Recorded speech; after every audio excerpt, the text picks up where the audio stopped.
मिद्दाक गली, जहाँ कैटिना बार का मालिक डॉन रू के यहाँ कहानी के अधिकांश आदमी डोमिनोज पीने और खेलने के लिए इकट्ठा होते हैं। अबेल, जो कि एक बार्बर है, और एक लड़की अल्मा के साथ शादी करने का सपना देखता है। अल्मा पड़ोस की खूबसूरत लड़की जो मर्दों के साथ पैशनेटली इंटीमेट होने का सपना देखती है, और सुशानिता उस अपार्टमेंट बिल्डिंग की मालकिन जहां अल्मा और बाकी कैरेक्टर्स रहते हैं।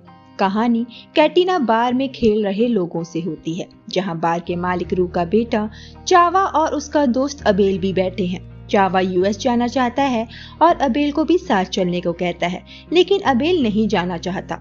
वो यहीं रहकर अपनी नाई की दुकान चलाना चाहता है। तभी वहाँ चावा के डैड आ जाते हैं और उसे डांटते हैं कि मैं दिन भर काम करता हूँ और तुम निकम्मे की तरह बैठे रहते हो। तुम्हें लगता है पैसे पेड़ पर उगते हैं और हमेशा तुम इस लड़के अबेल के साथ घूमते रहते हो, यहाँ तक कि शुशु करने भी साथ जाते हो। लोगों को लगता है कि तुम दोनों गे हो। दोनों डांट खाकर वहाँ से चले जाते हैं। फिर एक आदमी जो दरअसल एक कवि है, रू को समझाता है कि तुम्हें अपने बेटे को यूं सबके सामने नहीं डांटना चाहिए। चावा अबेल से कहता है, इसलिए मैं यहाँ से जाना चाहता हूँ। देखो मेरे पापा मुझे कैसे ट्रीट करते हैं। अबेल उसे समझाता है कि सारे पेरेंट्स एक जैसे होते हैं। फिर वो खिड़की पर अल्मा को बाल सुखाते हुए देखता है। अल्मा, जो अबेल का प्यार है, लेकिन वो उसे घास तक नहीं डालती। वो उसे फ्लाइंग किस देता है। अल्मा अदाएं दिखाकर अंदर चली जाती है। अल्मा की मॉम, जो कि एक टैरो कार्ड रीडर है, अबेल को बिल्कुल पसंद नहीं करती क्योंकि वो गरीब है। वहाँ जब रू आता है और चावा के बारे में पूछता है तो रू की वाइफ बताती है कि वो बार के लिए लिक्योर लेने गया है और कल तक आएगा। रू पूछता है, आज किसी के साथ डिनर का प्लान है क्या? वो कहती है, आज हम दोनों इंटीमेट डिनर करेंगे क्योंकि उनका बेटा घर पर नहीं है। और रू को ये भी याद नहीं कि आज उनकी मैरिज एनिवर्सरी है। वो एनिवर्सरी गिफ्ट में रू को एक शर्ट गिफ्ट करती है और कहती है कि उनके फ्रिज में इम्पोर्टेड वाइन पड़ी है और वो आज इंजॉय करेंगे।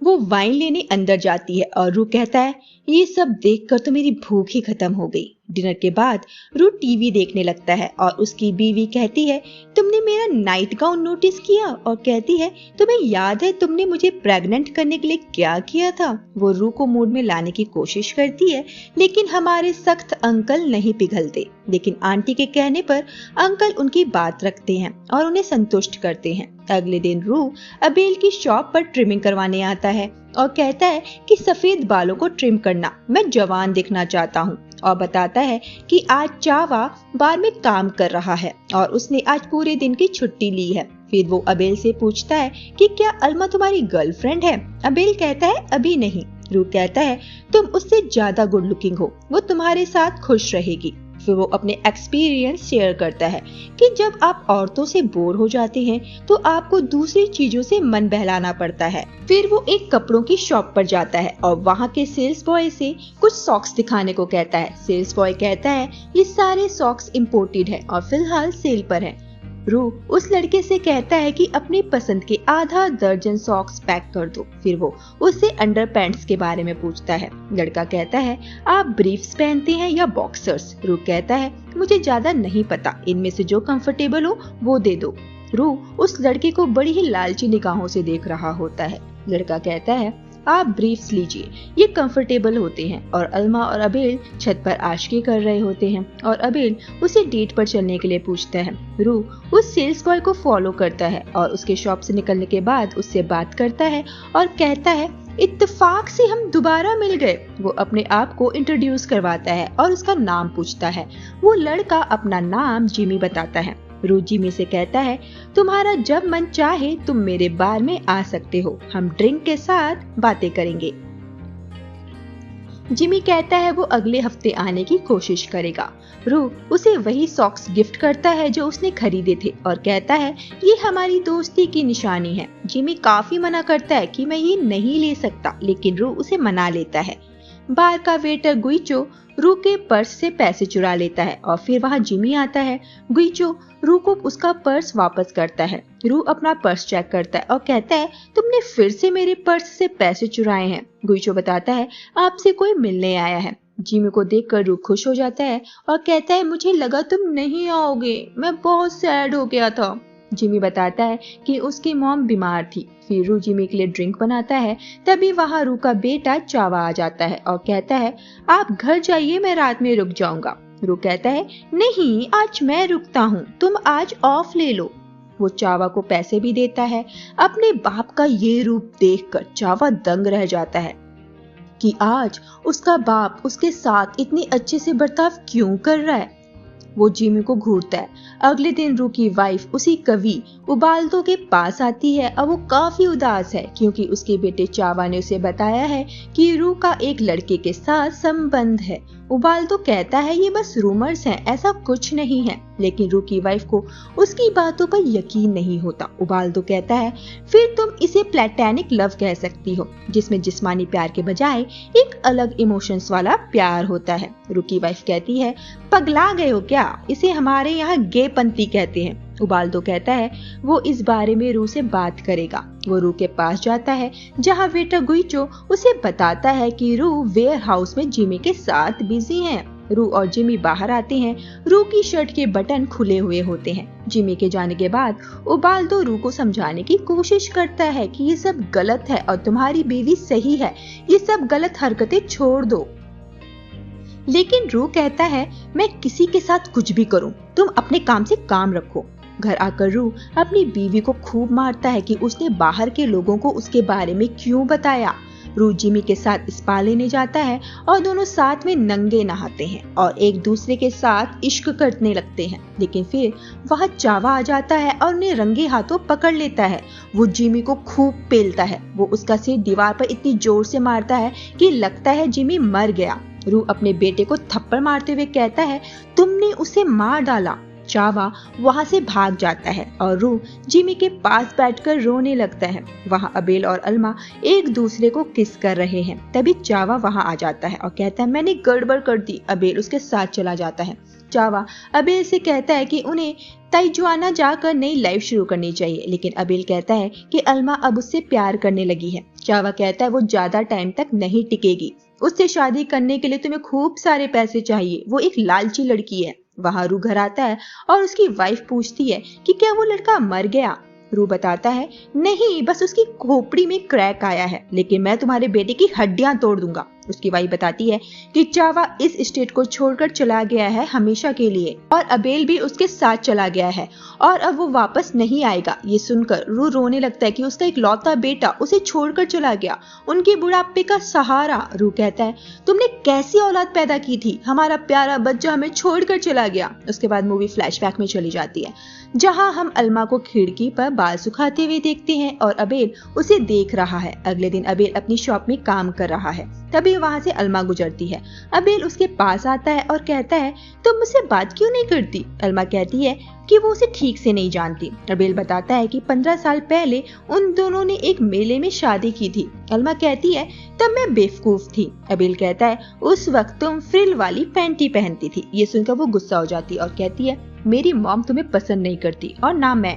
उसके बाद वो अपनी फ्रेंड मीरा से मिलती है जो उसे अपने साथ हुए कांड के बारे में बहुत ही खुशी खुशी बता रही होती है और कहती है कि वैसा एक्सपीरियंस जो वो कभी भूलना नहीं चाहती। अल्मा को उसकी बातों में इंटरेस्ट आने लगता है और वो और डिटेल्स लेने लगती है। मीरा कहती है कि तुम्हारी एज में किसी लड़की का वर्जिन होना कितना बुरा होता है। अल्मा कहती है उसके पास ऐसा कोई नहीं है जिसके साथ वो ये सब कांड कर सके। मीरा उससे अबेल के बारे में पूछती है। अल्मा कहती है वो मेरे लिए सीरियस है। मीरा कहती है तुम्हें कौन सा उससे शादी करनी है, बस मजे करो और फिर कोई दूसरा उससे बेहतर ढूंढ लो। मीरा पूछती है कि क्या वो हैंडसम है। अल्मा कहती है हाँ। वहाँ रू मिस्टर फाइडल के साथ बैठकर अपने बेटे चावा के बारे में बात कर रहे हैं। तभी वहाँ अल्मा आ जाती है और वहाँ रखी ज्वेलरी देखने लगती है। मिस्टर फाइडल उसके साथ फ्लर्ट करने लगता है और कहता है तुम ये ज्वेलरी पहन के देख सकती हो। वो उस नेकलेस को ट्राई करती है और कहती है ये मैं खरीद नहीं सकती, ये काफी महंगा है। रू कहता है कि वो बार्बर शॉप वाला लड़का तुम्हारे लिए खरीद लेगा। मिस्टर फेडल कहते हैं अल्मा उसके लिए नहीं बनी है, इसे तो कोई ऐसा मर्द चाहिए जिसे एक्सपीरियंस हो। नेक्स्ट सीन में अल्मा अबेल के साथ डेट पर आती है। अबेल अल्मा को बताता है कि चावा उसे अपने साथ यूएस चलने को कह रहा है। अल्मा कहती है अच्छी बात है, वहां जाकर तुम खूब सारे पैसे कमाओगे। अबेल कहता है लेकिन वो नहीं जाना चाहता, उसकी यहीं पर इतनी बढ़िया नाई की दुकान है और उसने लीज पर एक बहुत ही बढ़िया बार्बर शॉप भी देखी है और वो जल्दी उस बार्बर शॉप में एक ब्यूटी पार्लर खोलेगा। उसने कुछ सेविंग्स भी की हुई हैं और उसने एक आदमी जकारिया जो कि एक बैगर किंग है उससे बात की है और वो शायद उसकी मदद कर सकता है और मैं उसे शायद अपना पार्टनर बना लूं। अल्मा कहती है कि वो बुढ़ा तुम्हारी कोई मदद नहीं करने वाला। अबील कहता है मैं बस तुम्हें ये समझाना चाहता हूँ कि मैं हाथ पर हाथ रखकर नहीं बैठा हूँ, मैं बहुत मेहनत कर रहा हूँ ताकि तुम्हें अच्छी जिंदगी दे पाऊँ। अल्मा कहती है अभी हम एक दूसरे को जान रहे हैं। अबील कहता है वो उसे अच्छे से जानता है। अल्मा कहती है हाँ मैं जानती हूँ, तब से जब मैं फ्रिल वाली पिंक पैंटी पहना करती थी। फिर अल्मा अबील से पूछती है कि क्या तुम वर्जिन हो। अबील पूछता है तुम ये सब क्यों पूछ रही हो। वो कहती है मैं बस तुम्हें और अच्छे से जानना चाहती हूँ। अबील कहता है वो कई औरतों के साथ सो चुका है। अल्मा कहती है मुझे बताओ क्या क्या किया तुमने। वो बहुत ज्यादा डिटेल्स मांगने लगती है, उसे इन सब बातों में बहुत इंटरेस्ट आने लगता है। अबेल कहता है छोड़ो ये सब फालतू की बातें हैं। अबेल कहता है मैं बस एक ही औरत से प्यार करता हूँ और वो तुम हो। अल्मा नाराज हो जाती है कि वो उसे कुछ नहीं बता रहा। फिर वो उसे मूवी चलने के लिए पूछता है और उसे एक ब्रेसलेट गिफ्ट करता है और पूछता है कि क्या अब वो उसकी गर्लफ्रेंड है। अल्मा कहती है अभी नहीं। अल्मा जब घर आती है तो उसकी मॉम बताती है कि मिस्टर फैडल ने उसे काफी महंगी इयररिंग्स और नेकलेस गिफ्ट किया है और उसे ये लगता है कि अल्मा के पापा के मरने के बाद से मिस्टर फैडल की नजरें उस पर हैं, इसलिए उसने ये गिफ्ट किया है और वो ये नेकलेस था जो अल्मा को पसंद आया था। वो मिस्टर फैडल से मिलने के लिए तैयार होती है और अल्मा से पूछती है कि तुम्हें कोई प्रॉब्लम तो नहीं है अगर मैं दोबारा शादी कर लूं। अल्मा कहती है नहीं। अल्मा की मॉम जब मिस्टर फैडल से मिलती है और गिफ्ट के लिए थैंक्स कहती है, मिस्टर फैडल उसे बताता है कि वो गिफ्ट उसने अल्मा के लिए भेजा था क्योंकि वो उसे काफी पसंद था। फिर वो कहता है कि तुम जानती हो कि मुझे पैसे की कोई कमी नहीं है और वो अल्मा से शादी करना चाहता है। वापस आकर अल्मा की मॉम काफी रोती है कि वो तो गई थी पति बनाने लेकिन दामाद बनाकर आ गई। वहाँ बार में चावा अबेल से कहता है कि एटलीस्ट तुम्हें अल्मा के बूब्स और बम तो टच करके एंजॉय करना चाहिए था। अबेल उसे बकवास बंद करने को कहता है और कहता है कि उसे अल्मा की इज्जत करनी चाहिए। ये सुनकर चावा हंसने लगता है और कहता है कि ये सब लड़कियां एक जैसी होती हैं। तभी वहां जिमी आ जाता है और चावा उसको देखकर उसके पास आकर बैठ जाता है और उसे गुस्से से देखता है। वो उसकी ड्रिंक्स भी वापस करवा देता है। जिमी वहां से चला जाता है। फिर वहां मीरा आती है और अबेल से कहती है कि आज अल्मा उसके साथ मूवी नहीं जा सकती, उसकी मॉम ने उसे किसी काम से भेजा है। उसके जाने के बाद चावा अबेल से कहता है कि तुम्हें मुझे उस लड़की से इंट्रोड्यूस करवाना चाहिए था, हम सब फोरसम करके मजे करते। मीरा और अल्मा साथ में होते हैं और दरअसल ये सारा प्लान मीरा का था, मूवी के लिए मना करना। इससे लड़के एक्साइटेड होते हैं, ऐसा मीरा का मानना है, लेकिन अल्मा कहती है वो उसके साथ मूवी जाना चाहती थी। तभी वहाँ एक कार आकर रुकती है और उसमें बैठा आदमी उन दोनों को अश्लील इशारे करने लगता है। मीरा कहती है कितना स्मार्ट हंक है, उससे एक राइड के लिए पूछो। अल्मा मना कर देती है और बस से चली जाती है। वहाँ बिल्डिंग में अबेल उसी भिखारियों के सरदार से ड्रग्स खरीदता है और पीछे से अल्मा आ जाती है और फिर वो साथ में नशा करते हैं। अल्मा कहती है मैं तुम्हें फील करना चाहती हूँ। वो उसे किस करने के लिए कहती है, लेकिन अबेल शादी से पहले कुछ नहीं करना चाहता। इस पर वो अबेल से कहती है कि मैं खुद तुम्हें अपने आप को सौंप रही हूँ और तुम कोई इंटरेस्ट नहीं ले रहे। अबेल कहता है कि ये कोई तरीका नहीं है। अल्मा कहती है कि वो उसे पसंद करती है। अबेल कहता है फिर तुमने क्यों नहीं कहा कि तुमसे प्यार करती हो। फिर वो एक दूसरे को किस करने लगते हैं। तभी पीछे से चावा आ जाता है। अबेल अल्मा को प्यासा छोड़कर चला जाता है और कहता है कि चावा को उसकी जरूरत है और वो जल्दी वापस आ जाएगा। और यहाँ से कहानी प्रेजेंट में आती है। अल्मा घर में सो रही होती है और अबेल उसकी खिड़की में आता है और उसे बताता है कि चावा ये स्टेट छोड़कर जा रहा है, उसकी डैड से लड़ाई हो गई है और उसे भी चावा के साथ जाना पड़ेगा क्योंकि उसे अल्मा से शादी करने के लिए पैसे चाहिए और वो दुनिया में सबसे ज्यादा उसी से प्यार करता है। वो 1 साल में वापस आ जाएगा और वापस आकर उससे शादी करेगा। वो अल्मा से उसका 1 साल तक इंतजार करने को कहता है। अल्मा उसे अपनी फोटो यादगार के तौर पर देती है। अबेल अल्मा से कहता है कि वादा करो कि तुम मेरा इंतजार करोगी। अल्मा कहती है पूरी जिंदगी। अगले दिन मीरा अल्मा से पूछती है कि अबेल ने जाने से पहले एक बार भी तुम्हारे साथ कांड नहीं किया, ये काफी अजीब है। मीरा कहती है शायद वो गे है। अल्मा कहती है वो मेरी वजह से वहां गया है, वो मुझसे बहुत प्यार करता है। मीरा कहती है कि वो अब वापस नहीं आएगा। अलमा कहती है कि वो ऐसा नहीं है। मीरा हंसती है और कहती है, या अल्लाह, तुम्हें उससे प्यार हो गया है। अलमा कहती है, मुझे उसे भूलना होगा।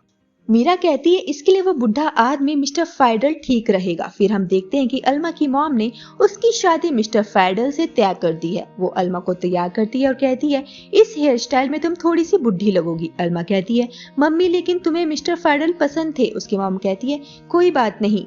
फिर वो मिस्टर फाइडल के साथ ब्राइडल ड्रेस खरीदने जाती है। वहां उसे वही आदमी दिखता है जो उन्हें कार में दिखा था। मिस्टर फाइडल बार में जाकर अपनी शादी की बात सबसे शेयर करता है, लेकिन ओवर एक्साइटमेंट की वजह से दिल का दौरा पड़ने से उसकी वहीं पर डेथ हो जाती है और शादी की दावत के बजाय वहाँ लोग उसके फनरल में शामिल होते हैं। वहाँ रू की वाइफ मिस सुशानिता से पूछती है कि मिस्टर फाइडल अलमा के लिए क्या छोड़कर गया है। सुशानिता बताती है, एक चवन्नी भी नहीं, वो सब अपने बेटों के नाम करके गया है। उसी फंडल में अलमा को वही कार वाला आदमी दिखता है। वो उससे बात करने जाती है और पूछती है कि वो उसकी जासूसी क्यों कर रहा है। वो आदमी बताता है कि मैं तुम्हें पसंद करता हूँ। फिर वो उसे साथ में डिनर के लिए पूछता है। वो उसे कोई जवाब नहीं देती। अगले दिन उसे अबील की कॉल आती है और वो उसे बताता है कि वो हस्टन में है और उसे बहुत याद करता है। अलमा कहती है कि वो उसका वापस आने तक उसका इंतजार करेगी। फोन बीच में कट जाता है। अलमा सुशानिता से कहती है कि अबील वापस आकर उससे शादी करना चाहता है। उसके बाद वो उसी कार वाले आदमी जिसका नाम जेम्स है उसके साथ चली जाती है। वो उसे डिनर के लिए ले जाता है जहाँ वो डांस करते हैं। वो जेम्स से कहती है कि वो आज तक इतनी सुंदर जगह नहीं आई। जेम्स कहता है कि तुम ऐसी जगह आना डिजर्व करती हो, तुम्हें मॉडल होना चाहिए। वो उसे अपना कार्ड देता है और कहता है कि वो जब चाहे उसे फोन कर सकती है। अलमा की मॉम अलमा को अबील का लेटर देती है और कहती है अबील उसके लिए एक अच्छा लड़का है और उसे अबील से शादी करनी चाहिए, ना कि किसी अमीर बुढ़े और स्विंगर के साथ जिसके साथ वो आजकल टहल रही है। अलमा जेम्स के साथ एक कोठी में आती है। जेम्स उससे कहता है कि इस किंगडम को एक रानी की जरूरत है। फिर वो दोनों किस करने लगते हैं। तभी अलमा को वहाँ से कुछ लोगों की आवाजें आती हैं। जेम्स कहता है उसके दोस्त पार्टी कर रहे हैं। जेम्स का फोन बज जाता है और अलमा उस कोठी को एक्सप्लोर करने लगती है और देखती है कि बहुत सारे मर्द औरतों के साथ इंटीमेट हो रहे हैं और दरअसल वो जिस जगह पर अभी है वो एक वेश्यालय है। ये सब जानकर वो जेम्स पर काफी गुस्सा करती है। जेम्स कहता है कि वो वेश्या वो होती हैं जो सड़कों और सस्ते होटलों में जाती हैं, लेकिन ये लड़कियां अलग हैं। इनके पास एक्सपीरियंस है, पैसा है, कार्स हैं, इनकी अपनी एक पोजीशन है। वो जेम्स को उसे धोखे में रखने के लिए गाली देती है और वहां से चली जाती है। घर आकर वो अबील का लेटर पढ़ती है जिसमें ये लिखा होता है कि वो हमेशा उसके बारे में और उससे शादी करने के बारे में ही सोचता रहता है और वो 24 घंटे बस उसकी तस्वीर देखा करता है। अगले दिन अलमा को मिस्टर रू की वाइफ मिलती है और वो उसे चर्च आने के लिए कहती है और कहती है वहां जाकर काफी सुकून मिलता है। लेकिन फिर अलमा चर्च जाने के बजाय जेम्स के पास आ जाती है और खुद को उसे सौंप देती है। जेम्स उससे पूछता है कि क्या तुम वर्जिन हो? वो झूठ कहती है नहीं। वहाँ अलमा की मॉम सब जगह उसे ढूंढती है लेकिन वो कहीं नहीं मिलती। कई दिन बीत जाते हैं। सुसानिता अलमा की मॉम से कहती है कि उसे अजीब सपने आ रहे हैं। उसके सपनों में कोई जवान लड़का आ रहा है। क्या वो उन सपनों का मतलब बता सकती है? वो कहती है मुझे कार्ड्स देखने पड़ेंगे। कार्ड्स देखने के बाद वो सुशानिता को बताती है कि उसकी लाइफ में कोई आने वाला है जो उसकी जिंदगी को खुशियों से भर देगा। सुशानिता छत पर कपड़े सुखा रही है। वहाँ मिस्टर रू का बेटा चावा भी होता है। वो टंकी का पानी चेक कर रहा होता है। सुशानिता चावा से कहती है कि वो उसके घर का शावर यूज कर सकता है। चावा कहता है जब उसकी टंकी में पानी नहीं है तो उसके घर के शावर में कहां से पानी आएगा? चावा समझ जाता है सुशानिता उस पर लाइन मार रही है। वो बहाना बनाकर वहां से चला जाता है। सुशानिता अलमा की मॉम के पास आती है और पूछती है कि क्या वो लड़का चावा हो सकता है। वो उसे बहुत पैशनेटली देखता है, ऐसा उसे फील होता है। लेकिन अलमा की मॉम कहती है नहीं, ये वो नहीं हो सकता। वो तो आवारा है जो उस आवारा बार्बर अबील के साथ आवारागर्दी करता है। वो कहती है ये सब किस्मत पर छोड़ दो। सुशानिता कहती है किस्मत के भरोसे मैं बुढ़ी ना हो जाऊं। अलमा की मॉम कहती है तुम्हारे राजकुमार को कोई जल्दी नहीं है। रात में चावा सुशानिता के पास आता है और कहता है उसे पैसों की जरूरत है। सुशानिता कहती है मैंने सुना है तुम्हारे पापा तुम्हें ढूंढ रहे हैं। वो कहता है कि उसे तिजवाना जाना है लेकिन उसके पास पैसे नहीं है। सुशानिता उसे पैसे देती है और चावा उसे पैशनेटली किस करके उसके पैसे लेकर वहां से चला जाता है। रू अपने वेटर गुइचो को जॉब से निकाल देता है क्योंकि उसे हिसाब में गड़बड़ी लगती है। गुइचो गुस्से में बाहर निकलता है और सुशानिता से टकरा जाता है और सीढ़ियों से लुढ़क जाता है। सुशानिता उसकी मरहम पट्टी के लिए उसे घर ले आती है और फिर उसको सिड्यूस करने लगती है और फिर वो दोनों रिलेशनशिप में आ जाते हैं। उसे सुशानिता के कहने पर दोबारा उस बार में जॉब मिल जाती है क्योंकि वो उस बिल्डिंग की ओनर है जहाँ रू रहता है। वो वही डांस करते हैं। सुशानिता कहती है अगर तुम्हें कोई चीज परेशान कर रही हो तो कह दो। गुइचो कहता है कि उसे सुशानिता के गंदे दांत नहीं पसंद। फिर वो उसे किस करता है। अगले दिन वो अपने दांत ठीक कराने डेंटिस्ट के पास जाती है। वहां बार में रू गुइचो से पूछता है कि उसे सुशानिता में क्या दिखा, वो तो काफी बदसूरत है। गुइचो कहता है वो अच्छी औरत है। रू कहता है ख्याल रखना कहीं वो मिस्टर फैडल की तरह ना मर जाए। गुइचो और सुशानिता की शादी हो जाती है। वहां चावा भी अपनी बीवी और बच्चे के साथ वापस लौट आता है और उसे पता चलता है कि अल्मा कई दिनों से गायब है। वो अपने पापा के बार में आता है और अपने पापा को वाइन गिफ्ट करता है, लेकिन उसके पापा बॉटल तोड़ देते हैं और चावा को वहां से निकाल देते हैं। चावा को सुशानिता अबेल का रूम रहने के लिए दे देती है। अबेल उसे थैंक यू कहता है और किस करने लगता है, लेकिन रुक जाता है और कहता है मैं तुम्हारे पैसे जल्दी वापस कर दूंगा। सुशानिता कहती है कोई जरूरत नहीं है, तुमने मेरे अंदर फिर से प्यार करने की चाहत जगाई है। वहां घर पर अबेल की वाइफ अपने बच्चे के साथ होती है। रू उसे घर से निकाल देता है। रू की वाइफ बच्चे को गोद में लेती है और रू को भी इस बच्चे पर प्यार आ जाता है, लेकिन चावा अपना बच्चा लेकर चला जाता है। एक दिन चावा को अल्मा की फ्रेंड मीरा मिलती है। वो उससे अल्मा के बारे में पूछता है। वो कहती है उसे नहीं पता कि वो कहाँ है। वहां अल्मा की मॉम सुशानिता को प्रेग्नेंट होने के टिप्स देती है। तभी बाहर ढोल नगाड़ों की आवाज आती है और जब अल्मा की मॉम बाहर आती है तो देखती है कि अबेल वापस आ गया है और अबेल को पता चलता है कि अल्मा गायब है। वो चावा के पास आता है और चावा से उसे पता चलता है कि अल्मा वैश्या बन गई है और होर हाउस में रहती है। अबेल को यकीन नहीं होता। चावा बताता है कि उसने उसकी फ्रेंड मीरा का पीछा किया है, उसे ये सब उसी से पता चला। ये सब सुनने के बाद अबेल काफी ड्रिंक कर लेता है और रोते हुए अल्मा को गाली देता है। फिर वो चावा के साथ उसी होर हाउस में जाता है और अल्मा से मिलता है और पूछता है तुमने ऐसा क्यों किया। अल्मा कहती है तुम मुझे उस वक्त छोड़कर चले गए जब मुझे तुम्हारी सबसे ज्यादा जरूरत थी। ये सुनकर अबेल कहता है तो वैश्या बनना तुम्हारे लिए ज्यादा आसान था। अल्मा कहती है नहीं, मैं पागल थी। वो कहती है कि वो अभी भी उसे प्यार करती है। अबेल कहता है हाँ वो दिख रहा है।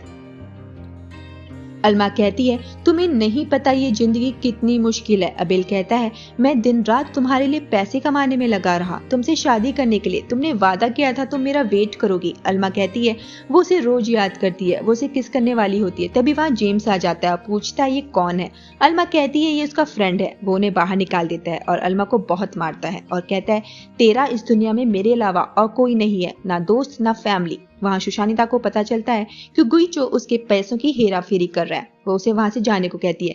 गुइचो उससे माफी मांगता है। दोनों रोने लगते हैं क्योंकि सुशानिता को कभी पैसे की परवाह नहीं थी। उसे बस एक प्यार करने वाला जीवन साथी चाहिए था। अबेल उस तरह से दाढ़ी बना रहा है। चावा उसके पास आता है और पूछता है कि कहाँ जा रहे हो। वो उस तरह अपनी जेब में रखता है। चावा कहता है अल्मा को भूल जाओ, लेकिन अबेल वहां से चला जाता है और होर हाउस पहुंच जाता है जहां वो उस तरह से जेम्स के चेहरे पर वार करता है। जेम्स के आदमी अबेल को पकड़ लेते हैं और जेम्स उसके पेट में चाकू से कई बार वार करता है और बाहर फिकवा देता है। अबेल काफी जख्मी हालत में है। अल्मा अबेल के पास आती है और कहती है वो कैब लेने जा रही है। अबेल कहता है कहीं मत जाओ। अल्मा कहती है वो उसे हॉस्पिटल ले जाएगी, वो ठीक हो जाएगा।